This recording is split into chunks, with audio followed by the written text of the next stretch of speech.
بسم اللہ الرحمن الرحیم رب اشرح لی صدری ویسر لی امری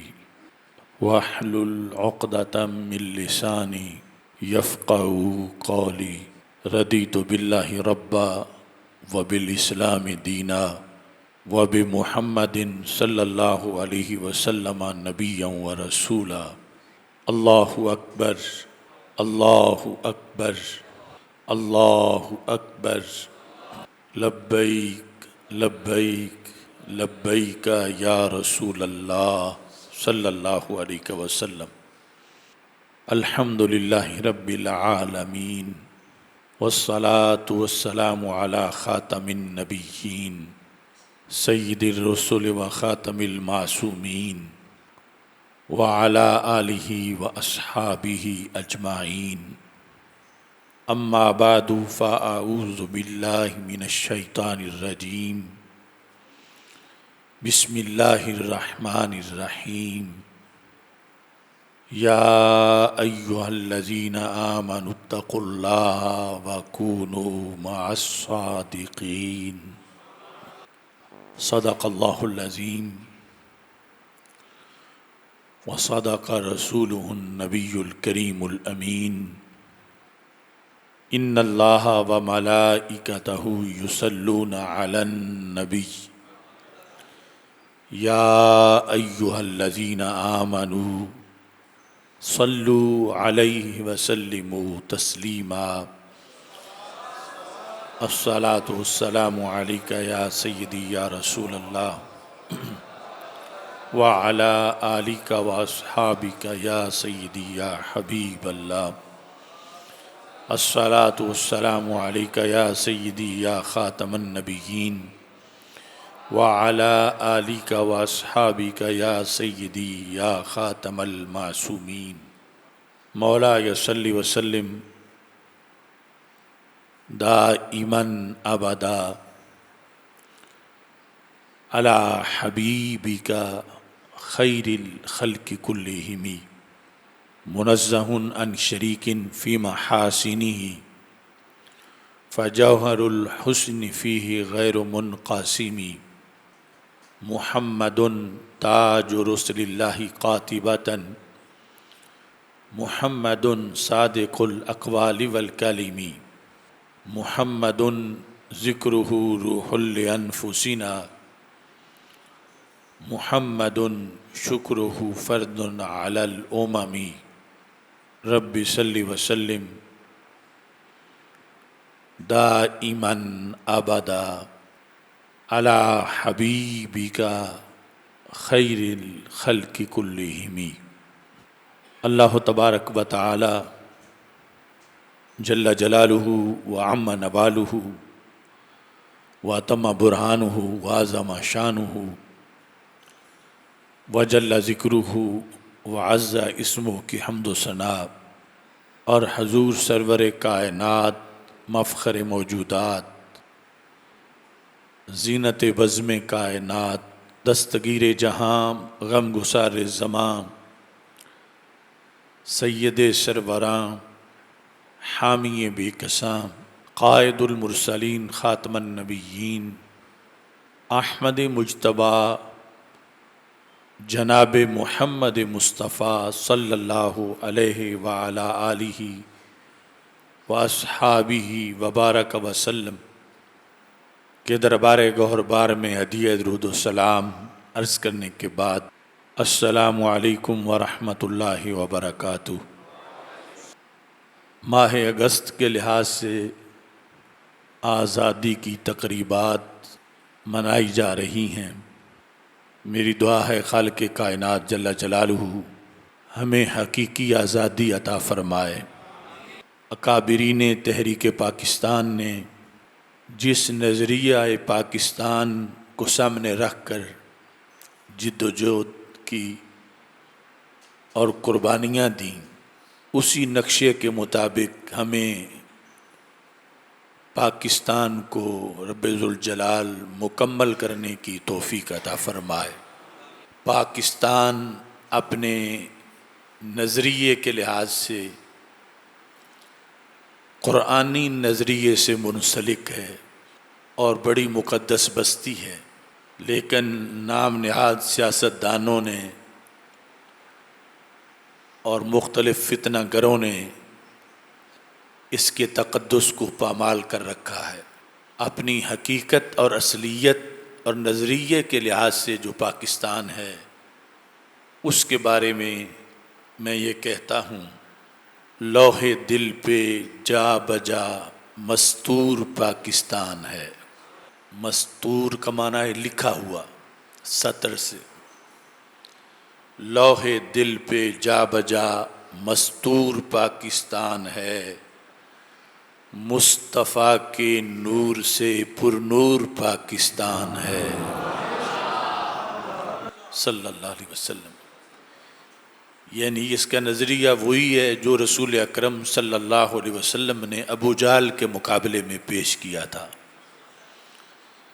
لوح دل پہ جا بجا مستور پاکستان ہے، مصطفیٰ کے نور سے پر نور پاکستان ہے دعا مولا سے یا رب پاک ہو یہ اس طرح، جس طرح کہ اس کا خود دستور پاکستان ہے۔ اللہ تعالیٰ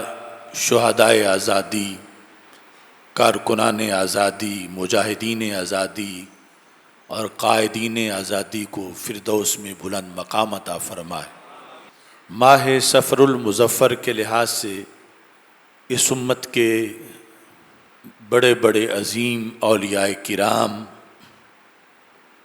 کے اعراس مبارکہ اس مہینے میں ان کے ایام وصال کے لحاظ سے منعقد کیے جاتے ہیں۔ خصوصی طور پر مخدوم امم سید حجویر حضرت سیدنا داتا گنج بخش حجویری قدس سر العزیز، خاک پنجاب از دم او زندہ گشت، جن کے دم قدم سے پنجاب کی مٹی زندہ ہوئی، پوری دنیا میں ان کا فیض پہنچا، اور حضرت مجدد الفسانی شیخ احمد سرہندی فاروقی قدس سر العزیز، جنہوں نے اکبر کے سامنے کھڑے ہو کر ڈٹ کے توحید کی اذان دی، اور مجدد دین و ملت امام اہل سنت اعلی حضرت امام احمد رضا خان فاضل بریلوی قدس سر العزیز، جنہوں نے حق پر پہرا دینے کے لیے چمکھی لڑائی لڑی، اور فاتح قادیانیت حضرت سیدنا پیر سید مہر علی شاہ صاحب چشتی گولڈوی قدس سر العزیز، اور دیگر بہت سے اولیاء کرام کی اعراس مبارکہ صفر المظفر میں آتے ہیں۔ اللہ سب کے مراقد پر کروڑوں رحمت نازل فرمائے، اور خالق کائنات جل جلالہ ان کے درجات کو مزید بلند فرمائے، اور رب ذوالجلال ہم سب کو ان کی فیوض و برکات سے حصہ عطا فرمائے۔ ہم ان ولیوں کی شان کو بھی بیان کرتے ہیں، ان کے مقام کو بھی بیان کرتے ہیں، اور خصوصی طور پر ان کی جو تعلیمات ہیں ان کو بھی بیان کرتے ہیں۔ ان کی شان سننے سے، ان کا مقام سننے سے بھی ایمان کو تازگی ملتی ہے، ان کا فیضان ملتا ہے، اور ان کی تعلیمات سے خصوصی طور پر ان کا فیض پہنچتا ہے کہ جس کے ذریعے سے بندے کو اسی رستے پہ چلنے کا پتہ چلتا ہے، جس رستے پہ چل کر وہ اللہ کے قرب میں داخل ہوئے، اور اللہ تعالیٰ نے ان کو مقام ولایت عطا فرمایا۔ چونکہ نبوت کا دروازہ تو بند ہے، ہمارے آقا صلی اللہ علیہ وسلم حضرت محمد مصطفیٰ صلی اللہ علیہ وسلم آخری نبی ہیں، مگر ولایت کا دروازہ بند نہیں ہے۔ آج بھی قرآن و سنت کی تعلیمات اور صالحین کے طرز عمل کو سامنے رکھنے کی بنیاد پر بندہ اللہ کا ولی بن سکتا ہے اور اللہ تبارک و تعالیٰ کے صالحین میں اپنے آپ کو شمار کر سکتا ہے۔ تو اس بنیاد پر پیغام اولیاء کانفرنس کا انعقاد کیا جا رہا ہے، جس میں ان مقدس ہستیوں کی کتابوں سے وقت کی نزاکت کے مطابق جو ٹائم ہے جمعے کا، ان کا مختصر پیغام آپ کے سامنے رکھوں گا، جو میرے لیے اور آپ سب کے لیے روشنی ہے۔ اللہ تعالی ہم سب کو اس پر عمل کرنے کی توفیق عطا فرمائے۔ سب سے پہلے کشف المحجوب شریف، جو اصل فارسی میں تحریر کی سیدنا داتا گنج بخش اجمیری رحمۃ اللہ علیہ نے، اس سے آپ کا ایک پیغام آپ حضرات کے سامنے عرض کرنا چاہتا ہوں۔ صفحہ نمبر 100 پر ہے۔ سیدنا داتا گنج بخش اجمیری رحمۃ اللہ علیہ فرماتے ہیں، و امام ابو حنیفہ رضی اللہ تعالی عنہ می گوید، کہ امام اعظم ابو حنیفہ رضی اللہ تعالی عنہ فرماتے ہیں۔ امام اعظم کے نام کے ساتھ داتا صاحب نے رضی اللہ تعالی عنہ لکھا کہ امام اعظم عظیم تابعین میں سے ہیں اور خیر القرون میں سے ہیں۔ فرمایا، و امام ابو حنیفہ رضی اللہ تعالی عنہ می گوید، کہ چون نوفل بن حیان وفات یافت، کہ جس وقت حضرت نوفل بن حیان فوت ہوئے، رضی اللہ تعالی عنہ بخواب دیدم۔ تو امام صاحب کہتے ہیں کہ نوفل بن حیان رضی اللہ تعالی عنہ کو میں نے خواب میں دیکھا کہ قیامت قائم شداست، کہ خواب میں نے دیکھا کہ قیامت قائم ہو چکی ہے، و جملہ خلق اندر حساب گاہ قائمن، اور تمام مخلوقات جو ہیں وہ میدان معاشر میں حساب کے لیے حاضر ہیں، و پیغمبر صلی اللہ علیہ وسلم دیدم ایستادہ، اور سرور کائنات حضرت محمد مصطفیٰ صلی اللہ علیہ وسلم کا میں نے دیدار کیا، آپ کھڑے تھے، تشریف فرما تھے۔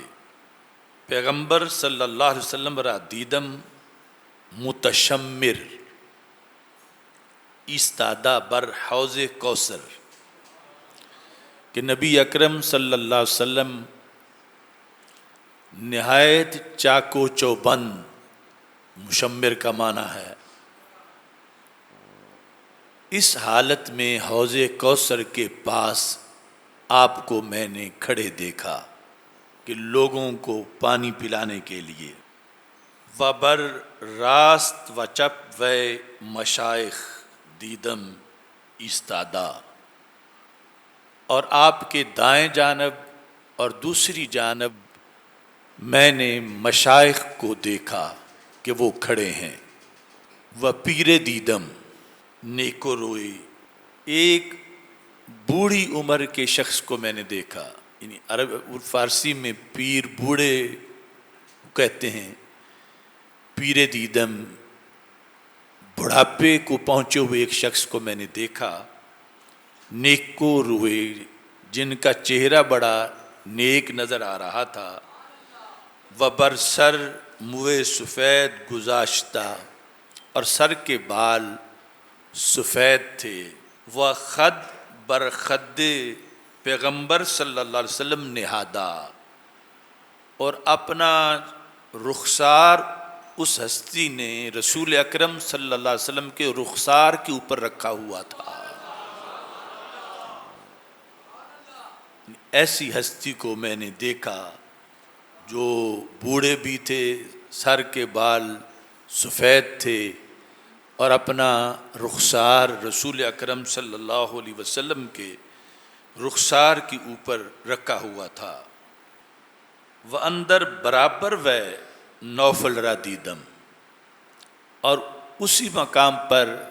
سامنے کھڑے ہوئے حضرت نوفل بن حیان کو بھی دیکھا کہ جن کا تازہ تازہ وصال ہوا تھا، اور خواب میں ان کو دیکھ رہا تھا اور ساتھ ہی قیامت کا منظر دیکھ رہا تھا۔ وچوم مرا بدید بسوئے من آمد، جب نوفل نے مجھے دیکھا تو وہ میرے دوست تھے، میری طرف چل کے آئے، وسلام گفت اور سلام کہا، گفتم مرا آب دے، تو میں نے کہا کہ آپ مجھے بھی حوض کوثر کا پانی پلائیں۔ حضرت نوفل سے کہا، گفت از پیغمبر صلی اللہ علیہ وسلم دستور خواہم کہ پہلے میں رسول اکرم صلی اللہ علیہ وسلم سے اجازت لے لوں، چونکہ اصل تو آپ پانی پلانے والے ہیں اور ساقی کوثر ہیں۔ بانگشت اشارت کرد تا مرا آب داد، تو رسول اکرم نور مجسم شفیع معظم صلی اللہ علیہ وسلم نے انگلی سے اشارہ فرمایا حضرت نوفل کو کہ وہ مجھے پانی پلائیں۔ من ازاں آب بخردم، میں نے وہ پانی پیا، ومر اصحاب خدرہ بدادم، اور جتنے میرے اصحاب ہیں یعنی میرے شاگرد فقہا جو میرے ساتھ موجود تھے، میری تقلید کرنے والے، میں نے ان کو بھی پانی پلایا، اور اس پیالے میں اتنی برکت تھی کہ ازاں جام ایک چیز کم نہ گشت، کہ میرے پینے سے اور میرے اصحاب کے پینے سے اس پیالے میں کوئی کمی واقع نہ ہوئی۔ گفتم بنوفل بر راست پیغمبر آں پیر کیست، تو میں نے حضرت نوفل سے پوچھا کہ یہ جو رسول اکرم صلی اللہ علیہ وسلم کی دائیں جانب کھڑے ہیں اور بوڑھے ہیں، سر کے بال سفید ہیں، اور سب سے اہم بات یہ ہے کہ انہوں نے اپنا رخسار رسول اکرم صلی اللہ علیہ وسلم کے رخسار کے اوپر رکھا ہوا ہے، یہ کون شخصیت ہیں؟ گفت ابراہیم خلیل صلاۃ اللہ علی نبینا وعلیہ، کہ یہ حضرت سیدنا ابراہیم علیہ الصلاۃ والسلام ہیں۔ و دیگر بر چپ و، اور کہا جو ہستی ان کے بالمقابل بائیں جانب کھڑی ہے رسول اکرم صلی اللہ علیہ وسلم کے ساتھ، وہ ابو بکر صدیق رضی اللہ تعالی عنہ، وہ حضرت ابو بکر صدیق رضی اللہ تعالی عنہم ہیں۔ ہم چنی می پرسیدم، حضرت امام اعظم ابو حنیفہ اس خواب کا تذکرہ کرتے ہوئے کشف المحجوب میں کہتے ہیں اسی طرح میں پوچھتا گیا، کیونکہ پاس بہت سے لوگ کھڑے تھے، تو حضرت نوفل مجھے بتاتے گئے اور میں انگلی پر پوروں پر گنتا گیا، تو کہتے ہیں تاز ہفتہ کس بپرسیدم، تو اس طرح کر کے 17 شخصیات کے بارے میں پوچھ چکا تھا کہ مجھے جاگ آئی، تو میرا جو پورا تھا وہ گنتے گنتے 17ویں مقام پر پہنچا ہوا تھا۔ تو یہ حضرت سیدنا داتا گنج بخش حجویری رحمہ اللہ تعالی کا خصوصی طور پر مکتوب ہے، اور اس میں ذکر کردہ شخصیات کا مقام ہے، اور یہاں ہی آپ نے حضرت یحییٰ بن معاذ رازی رضی اللہ تعالی عنہ کا قول ذکر کیا کہ وہ کہتے ہیں پیغمبر را صلی اللہ علیہ وسلم بخواب دیدم میں نے رسول اکرم صلی اللہ علیہ وسلم کو خواب میں دیکھا، گفتمش میں نے آپ سے کہا یا رسول اللہ صلی اللہ علیہ وسلم این اطلبک، کہ لوگ کئی رستے بتاتے ہیں آپ کی طرف جانے والے کہ یہ رستہ بھی ذات رسول اللہ علیہ السلام کی طرف جاتا ہے، یہ طریقہ بھی آپ کا ہے، یہ طریقہ بھی آپ کا ہے، تو آپ خود مجھے بتائیں کہ کس رستے پہ چلوں تو آپ کو میں پالوں، آپ کو ڈھونڈنے اور آپ کو ملنے اور آپ کو پانے کا راستہ کون سا ہے؟ قال عند علم ابی حنیفہ تھا، کہ مجھے پانے کا راستہ ابو حنیفہ کا علم ہے، یعنی ابو حنیفہ کے علم کی روشنی میں دین اسلام پہ چلتے ہوئے آپ مجھے پا سکتے ہیں۔ ہم اپنے عرف میں طریقت، شریعت اور حقیقت کثرت سے یہ لفظ بولتے اور سنتے ہیں، لیکن ان کا مطلب کیا ہے یہ بہت کم بیان کیا جاتا ہے۔ ویسے تو ہر کوئی پیر طریقت، رہبر شریعت ہے۔ حضرت مجدد الفسانی رحمۃ اللہ علیہ نے اپنے مکتوبات شریف میں اس پر بحث کی ہے۔ سب سے پہلے تو اس چیز کو واضح کیا ہے کہ یہ جو تینوں منصب ہیں، طریقت، حقیقت اور شریعت، ان میں درجہ بندی اور گریڈ کے لحاظ سے بلند مرتبہ کس کا ہے اور کون کس کے تابع ہے؟ تو آپ مکتوب نمبر 36 میں فرماتے ہیں طریقت و حقیقت کہ صوفیہ بعام ممتاز گشتہ اند، کہ طریقت اور حقیقت یہ دونوں چیزیں کہ جن کی بنیاد پر صوفیاء کرام عام لوگوں سے ممتاز ہو جاتے ہیں، یہ دونوں کیا ہیں؟ ہر دو خادم شریعتاً، یہ دونوں شریعت کی خادم ہیں۔ طریقت بھی شریعت کی خادم ہے اور حقیقت بھی شریعت کی، یعنی مخدوم شریعت ہے، حاکم شریعت ہے، حکومت شریعت کی ہے، رہنمائی شریعت کی طرف سے ہے۔ یعنی طریقت بھی وہ صحیح ہے جو شریعت کے تابع ہو، اور حقیقت بھی وہ ہے جو شریعت کے تابع ہو۔ اور کہیں کوئی شخص شریعت کے احکام سے بغاوت کر رہا ہو اور اس کو طریقت قرار دے رہا ہو یا اس کو حقیقت قرار دے رہا ہو تو یہ جھوٹ ہے، چونکہ طریقت اور حقیقت جو اصل میں طریقت اور حقیقت ہیں وہ کبھی بھی شریعت سے بغاوت نہیں کرتی، کیونکہ شریعت پر عمل کی بنیاد پہ ہی طریقت ملتی ہے اور شریعت پر عمل کی بنیاد پر ہی حقیقت ملتی ہے۔ پھر یہ شریعت جس کو طریقت اور حقیقت دونوں کے اوپر حکومت حاصل ہے، شریعت میں 3 چیزیں ہیں۔ حضرت مجدد الفسانی رحمۃ اللہ علیہ فرماتے ہیں شریعت را سے جز وست، شریعت کے 3 اجزاء ہیں، علم و عمل و اخلاص، کہ شریعت کے اندر نمبر 1 علم ہے، نمبر 2 عمل ہے، اور نمبر 3 علم و عمل میں اخلاص ہے۔ محض علم بھی شریعت نہیں اور محض عمل بھی شریعت نہیں، چونکہ عمل کرنے کے لیے علم کا ہونا ضروری ہے۔ مثلا نماز پڑھنی ہو تو طریقہ آتا ہو تو پڑھ سکتے ہیں،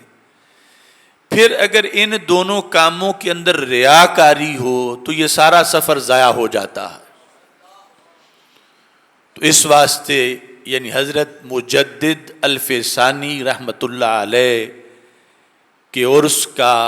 یہ خاص تبرک ہے کہ شریعت کے 3 اجزاء آپ نے بیان کیے ہیں اور طریقت اور حقیقت کو شریعت کی خادم قرار دیا ہے. اور پھر ایک اور مکتوب کے اندر مثال دے کر آپ نے طریقت، حقیقت اور شریعت کا فرق بیان کیا ہے، جس سے پھر ہر جگہ دیگر امور میں بھی وہ فرق سمجھا جا سکتا ہے. آپ فرماتے ہیں مثلاً دروغ با زبان نا گفتن شریعت است، زبان سے جھوٹ نہ بولنا یہ شریعت ہے. زبان سے جھوٹ نہ بولنا، کہ جھوٹ کا صدور زبان سے نہ ہو، یہ شریعت ہے. آگے اس میں کئی صورتیں ہیں، یعنی کبھی یہ ہے کہ بندہ ڈر کی وجہ سے جھوٹ نہیں بول رہا کہ اس چیز پر گواہ موجود ہے، میں جھوٹ بولوں گا تو بندے کہیں گے کہ یہ تو اس طرح ہم نے دیکھا ہے، تم اس طرح کہہ رہے ہو. یعنی ڈر کی وجہ سے جھوٹ نہیں بولتا، لیکن نہ بولنے کا عمل پایا گیا ہے کہ جھوٹ نہیں بولا. اور کبھی جو ہے وہ تشویش میں ہے کہ کبھی سوچتا ہے اچھا تھا جھوٹ بول لیتا، بڑے فوائد مل جانے تھے، اور میں نے غلط کیا نہیں بولا. بہرحال بولا نہیں ہے، مگر اندر کے دل کی کیفیتیں کئی ہیں. مطلقاً جھوٹ نہ بولنا، جب اس نے نہیں بولا تو شریعت پائی گئی ہے، یہ شریعت ہے جھوٹ نہ بولنا. آگے دل سے جھوٹ سے نفرت کرنا، یعنی دل میں ہی نفرت ہے، کوئی ڈرائے یا نہ ڈرائے، کسی کا ڈر ہو کسی کا ڈر نہ ہو، دل ہی ایسا ہے کہ اس کے اندر جھوٹ سے نفرت ہے. تو یہ دل میں جھوٹ کی جو نفرت ہے یہ طریقت اور حقیقت ہے. اب اس کا آگے پھر فرق ہوگا کہ طریقت اور چیز ہے، حقیقت اور چیز. زبان سے جھوٹ نہ بولنا یہ شریعت ہے، اور دل سے جھوٹ کو بہت برا سمجھنا، بہت قبیح سمجھنا اور بڑی نفرت کرنا جھوٹ سے، اپنے طور پر یہ طریقت اور حقیقت ہے. آگے پھر اس کی 2 قسمیں ہیں. ایک ہے جھوٹ سے نفرت تکلف سے کرنا، اور ایک ہے جھوٹ سے نفرت طبیعت کی بنیاد پہ کرنا. یعنی بندہ ایک نفرت تو جھوٹ سے کرتا ہے، مگر اس کو اپنے دل کو بڑا سمجھانا پڑتا ہے، اس میں تکلف کرنا پڑتا ہے، مشقت کرنی پڑتی ہے، بار بار دل کو اس طرف لانا پڑتا ہے. اگر تکلف اور مشقت کی بنیاد پر دل میں جھوٹ سے نفرت ہو تو اس حالت کو طریقت کہتے ہیں. اور اگر دل ہی ایسا ہو کہ وہاں جھوٹ سے نفرت کے لیے تکلف کرنا ہی نہ پڑے، طبیعت ہی ایسی ہے، تو پھر اس کو حقیقت کہتے ہیں. تو اس پر ہر چیز کو آگے قیاس کیا جا سکتا ہے. مثلا شراب نوشی ہے، چوری ہے، اور کئی معاملات ہیں. تو یہ یعنی یہ الفاظ جو ہم بولتے ہیں شریعت، طریقت اور حقیقت، ان کے لحاظ سے بڑی واضح تشریح حضرت مجدد الف ثانی رحمۃ اللہ علیہ نے فرمائی ہے. اب دیکھو اصل ان لوگوں سے، ان ہستیوں سے تعلق یہ ہے کہ ان کا لکھا ہوا پڑھا جائے کہ انہوں نے ہمارے بڑے مسئلے حل کیے ہوئے ہیں. اگر ہم نہ پڑھیں، محبت کریں، فائدہ تو اس محبت کا ضرور ہے، لیکن جو کچھ انہوں نے لکھا ہے وہ نور علی نور ہے. یعنی آج ہمیں گمراہ کرنے والے بے شمار طبقے ہیں، اور انہوں نے ان گمراہیوں سے ہمیں بچانے کے لیے پہلے ہی ہماری حفاظت کا اہتمام کیا ہوا ہے. اب یہ ہم پر ہے کہ ہم ان کا جو لکھا ہوا ہے وہ پڑھیں، وہ پڑھائیں، وہ سنیں اور اس کے مطابق آگے چلیں، تو بہت سے فتنوں سے ہم محفوظ ہو سکتے ہیں. ایسے ہی ہمارے مسلک میں چونکہ پیری مریدی اور تعویذ، عملیات، اس طرح کی بڑی چیزیں ہو چکی ہیں، تو ان میں بھی ہمارے کئی موضوعات پہلے ہو چکے ہیں، چھپے ہوئے بھی ہیں، جادو کی مذمت اور اس طرح کے موضوعات. تو نہ تو مطلقاً ایسے ہے کہ تعویذ حرام ہے یا ناجائز ہے، مطلقاً ایسا نہیں، اور نہ یہ ہے کہ ہر طرح کا جائز ہے، اور ایسے ہی نہ یہ ہے کہ پیری مریدی کا اسلام میں کوئی تصور نہیں ہے جس طرح کچھ لوگ یہ پیش کرتے ہیں، اور نہ یہ ہے کہ ہر بندہ ہی پیر بن جائے اور یہ آسان سا مشغلہ اس کو آگے جاری کر دے. یعنی ہمارا معاشرہ ان دونوں قسم کے فتنوں سے بھرا ہوا ہے، اور یہاں بھی رہنمائی ضروری ہے. اعلی حضرت امام محمد رضا خان فاضل بریلوی رحمۃ اللہ علیہ، آپ فتاوی رضویہ شریف کی جلد نمبر 21 میں ارشاد فرماتے ہیں، ایسے شخص سے بیعت کا حکم ہے جو کم از کم یہ چاروں شرطیں رکھتا ہو. یعنی زیادہ اس میں خوبیاں ہوں تو جتنی زیادہ اتنی اچھی ہیں، لیکن کم از کم میرٹ یہ ہے کہ یہ چار اس میں ضرور ہوں، چار میں سے ایک بھی کم نہ ہو، چاروں اس میں موجود ہوں. اول، سنی صحیح العقیدہ ہو.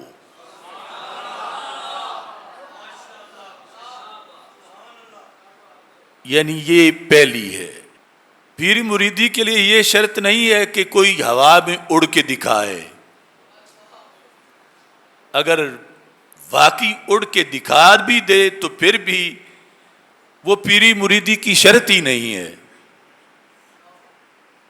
پیری مریدی یعنی جس شخص سے بیعت کا حکم ہے، پہلی شرط یہ ہے کہ سنی صحیح العقیدہ ہو. نمبر 2، علم دین رکھتا ہو. یعنی یہ ایک جو تصور ہے نا کہ پیر کا بیٹا پیر ہی ہونا ہے، خواہ وہ کتوں کی لڑائی کرتا ہو یا جس طرح کا بھی ہو، یہ اہل سنت کی تعلیمات نہیں ہیں. یعنی اس کے لیے مسند پہ بیٹھنے کے لیے ضروری ہے کہ وہ علم دین رکھتا ہو. صوم، فاسق نہ ہو. یعنی داڑھی منڈا یا اور جو فسق کی باتیں ہیں کردار کے لحاظ سے، فاسق نہ ہو. اور نمبر 4، اس کا سلسلہ رسول اللہ صلی اللہ علیہ وسلم تک متصل ہو. کہیں بھی درمیان میں انفصال نہ ہو، یعنی کڑی سے کڑی ملی ہوئی ہو. رسول اکرم صلی اللہ علیہ وسلم کی ذات گرامی تک، خواہ وہ سرکار سے جا کر کسی صحابی کے ذریعے ملے، لیکن سلسلے کا متصل ہونا ضروری ہے، تو یہ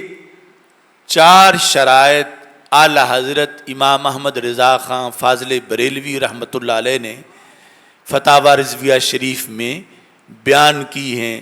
تو معاشرے میں ان شرائط کا بھی ابلاغ کرنا چاہیے، کیونکہ گلی گلی میں پیر ہیں اور ہر طرف پیر ہیں، اور پھر ان کا تقاضا جو حقیقی پیر ہیں ان والا ہے کہ مثلا جو ہم کہیں اس پہ عمل کرو، اور علم مفقود ہے، تو جب علم نہیں ہے تو وہ پھر کسی ایسی چیز کا حکم دے رہے ہوں گے مریدوں کو جو شریعت میں جا حرام ہے یا مکروہ ہے، تو اس بنیاد پر پھر معاشرے میں بگاڑ لازم آئے گا۔ تو کسی کے بھی مرید بن جاؤ، لیکن یہ شرطیں جو ہیں وہ پیش نظر رکھو، اور اصل جو پیری مریدی ہے یہ مکتوبات شریف میں فرماتے ہیں حضرت مجدد الفیسانی رحمۃ اللہ علیہ، آپ حضرت خواجہ عبید اللہ احرار رحمہ اللہ تعالی، جو یعنی جہاں حضرت مجدد الفیسانی کی گردن بھی جھکی ہوئی ہے ان کے سامنے، ان کا قول مکتوبات شریف کے اندر آپ نقل کرتے ہیں۔ آپ فرماتے ہیں کہ حضرت خواجہ احرار قدس اللہ سرہ می فرمودن کہ اگر من شیخی کنم، ایج شیخ در عالم مرید نہ یابد، کہ اگر میں پیری مریدی کرنے پہ اتر آؤں تو دنیا میں کسی پیر کو کوئی مرید ہی نہ ملے۔ اگر من شیخی کنم، پیری مریدی، اس کے لیے میں بیٹھ جاؤں، ایج شیخ را در عالم، جہان میں کسی پیر کو، ایج شیخ مرید نہ یابد، ایک مرید بھی مرید کرنے کے لیے نہ ملے، سارے میرے مرید ہو جائیں۔ لیکن کہا کہ مرا کار دیگر فرمودان، مجھے میری دوسری ڈیوٹی لگائی گئی ہے، یعنی اصل اقامت دین ہے، احیاء دین ہے، اور دین کے اندر پیدا ہونے والے جو بگاڑ ہیں ان کو دور کرنا ہے۔ اور جب ایسی ہوس دل میں آ جائے کہ میرے مرید زیادہ ہوں اور اس کے نتیجے میں امر بالمعروف اور نہی عن المنکر میں فرق آ جائے، اگر میں نے یہ کہا تو یہ بات لوگوں میں پسند نہیں کی جائے گی تو وہ میرے قریب نہیں آئیں گے، اگرچہ سرکار نے فرمایا ہوا ہے کہ تم پہ فرض ہے کہ یہ بیان کرو، تو پھر ایسی کئی چیزیں درمیان میں آڑے آتی ہیں۔ کثرت مریدین کا جب شوق ہو جائے تو حضرت خواجہ عبید اللہ احرار رضی اللہ تعالی عنہ نے فرمایا، ویسے تو میں پیری مریدی کروں تو کسی اور پیر کو کوئی مرید ہی نہ ملے، لیکن میرا کام دوسرا ہے، اس بنیاد پر ملت بیضا کو زندہ کرنا اور پیری مریدی میں بھی یہ پیغام دینا، احیاء سنت اور دین اور قرآن کا پیغام، اور مختلف قسم کی بدعات اور رسوم کا خاتمہ، تاکہ اصل اسلام کی جو تعلیمات ہیں ان تعلیمات کو اپنایا جائے اور ان تعلیمات کو آگے پہنچایا جائے۔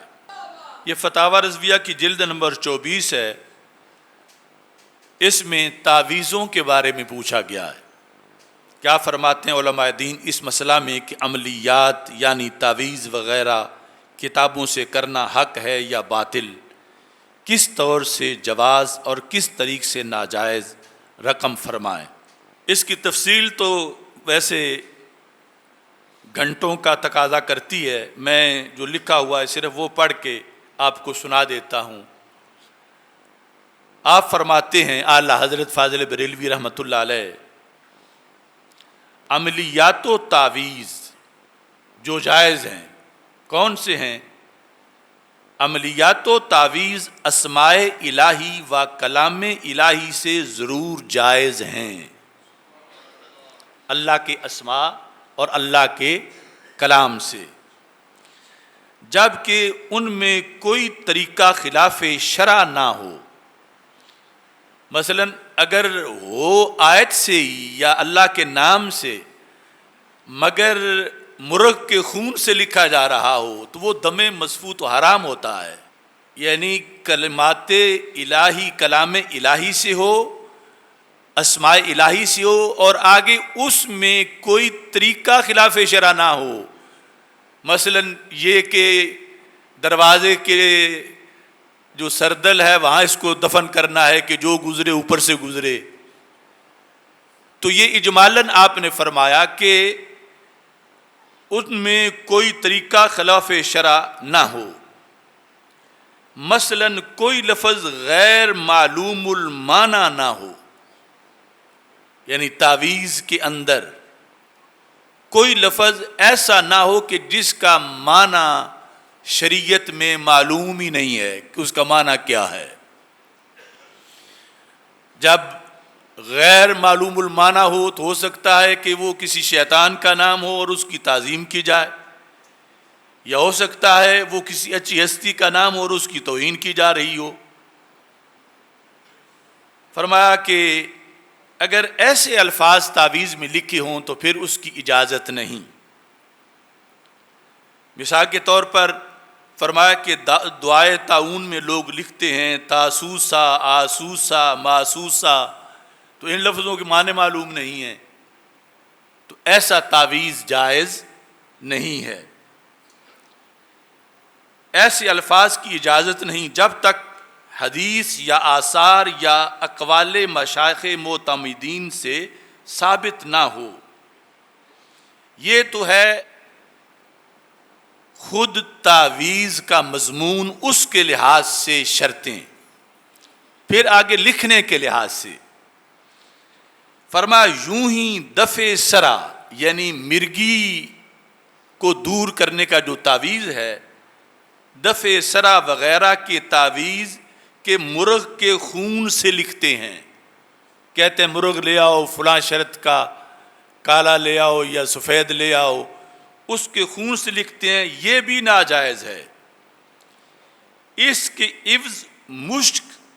یعنی کستوری سے لکھیں کہ وہ بھی اصل میں خون ہے لیکن وہ ناپاک نہیں ہے۔ یوں ہی حب و تسخیر کے لیے بعض تعویذات کہ فلاں کو فلاں سے محبت ہو جائے، کوئی کسی کو اپنا محبوب بنانا چاہتا ہے یا اپنا مسخر کرنا چاہتا ہے، تو حب و تسخیر کے لیے بعض تعویذات دروازہ کی چوکھٹ میں دفن کرتے ہیں کہ آتے جاتے اس پر پاؤں پڑیں، یہ بھی ممنوع و خلاف ادب ہے۔ اب یہ جو کچھ اعلی حضرت نے لکھا ہے آج بھی معاشرے میں اس طرح کی چیزیں ہیں یا نہیں ہیں؟ اور اس وقت سے تو شاید کہیں زیادہ ہو گئی ہے،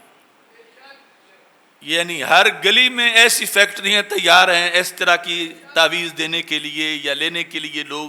چلے ہوئے ہیں۔ اچھا جی،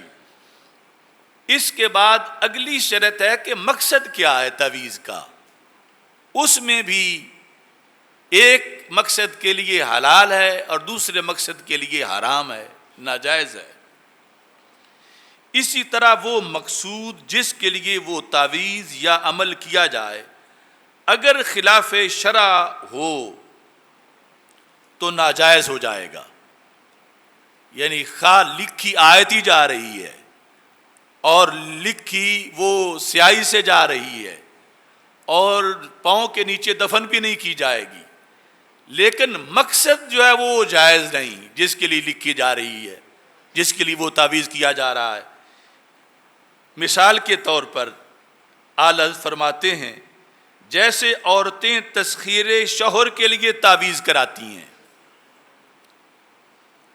عورتیں تسخیر شوہر کے لیے تعویذ کراتی ہیں، یہاں مقصد ناجائز ہے،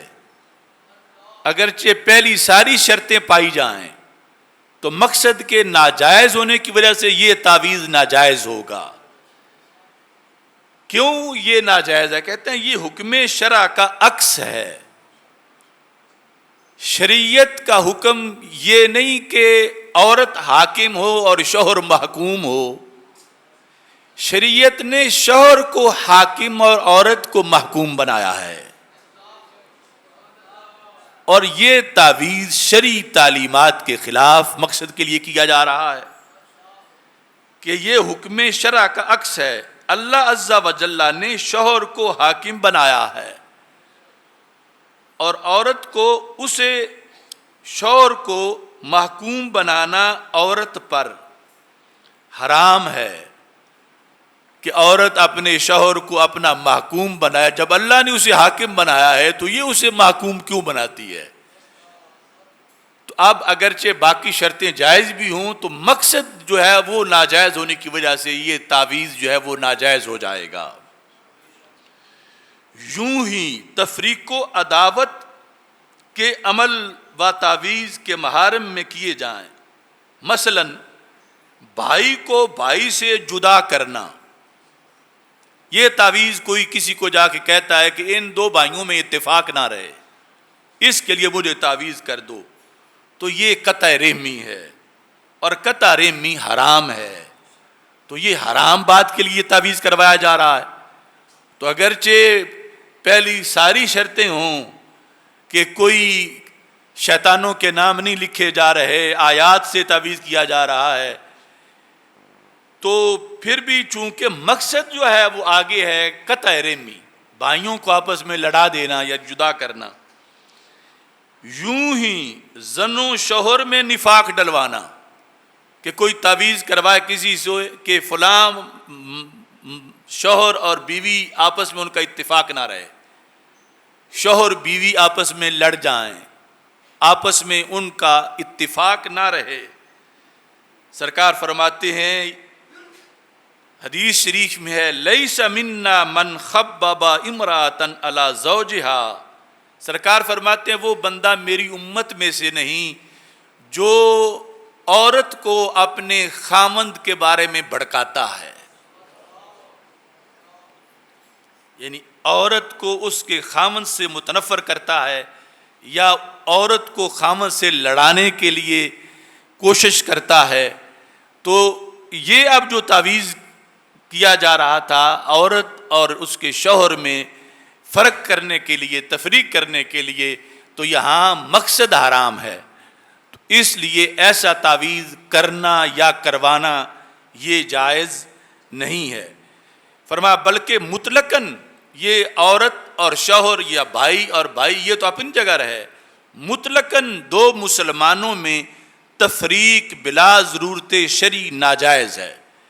کہ کوئی دو دوست ہیں، دو مسلمان ہیں، تعویذ کروانا کہ ان کا آپس میں اتفاق نہ رہے،